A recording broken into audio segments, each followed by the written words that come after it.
இந்த வெயில்லையும் இந்த தண்ணி இவ்வளோ ஜில்லுன்னு இருக்குது. ஹாய் காய்ஸ், டே 4 பழனி பாத யாத்திரை பயணம். நாங்கள் எங்கே இருக்குன்னு பார்த்தீங்கன்னா, ஊதியூர்லேருந்து தாராபுரத்துக்கு நடந்து போயிட்டு இருக்கோம்.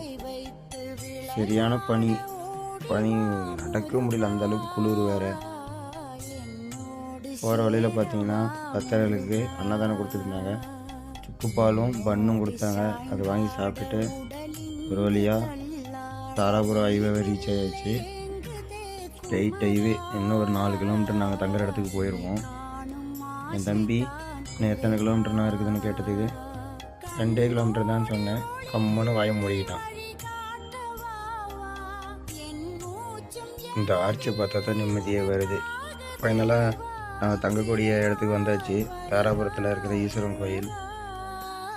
இங்கே ஒரு 3 ஹவர்ஸ் ரெஸ்ட் எடுத்துகிட்டு தொப்பம்பட்டி நோக்கி போக வேண்டியதுதான்.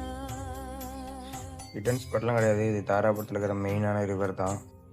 குளித்து ஒரு ஆட்டத்தை போட்டுட்டு சாப்பிட கிளம்பியாச்சு.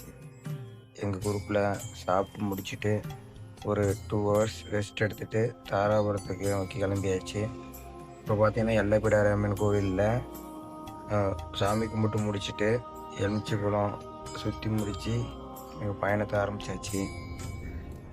கிளம்பும் போது 10 பேர் 15 பேர்னு வரானுங்க. ஆனால் ஃபைனலாக நம்ம போய் சேரும்போது கூட ஒருத்தன் தான் இருக்கிறான். கேட்டால் கால் வலிக்குதுனாலும் பின்னாடி தங்கிறானுங்க, இல்லைன்னா கால் வலிக்கலன்னு முன்னாடி ஓடிடுறானுங்க. ஃபைனலாக தொப்பம்பட்டி வந்தாச்சு. பாருங்கள், நான் சொன்ன மாதிரி என் கூட ஒருத்தன் தான் நடந்து வந்துட்டு இருக்கிறான். மீதி 4 பேர் முன்னாடி போயிட்டு இருக்கிறானுங்க. தொப்பம்பட்டியில் பார்த்தீங்கன்னா நாங்கள் இந்த இடத்துல தான் இன்றைக்கி தங்க போகிறோம். விடிஞ்சால் பழனிக்கு கிளம்புறது.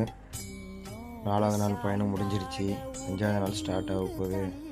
நாளைக்கு முருகனை பார்க்க போகிறேங்கிற சந்தோஷத்தில் தூங்க போகிறேன். Bye friends.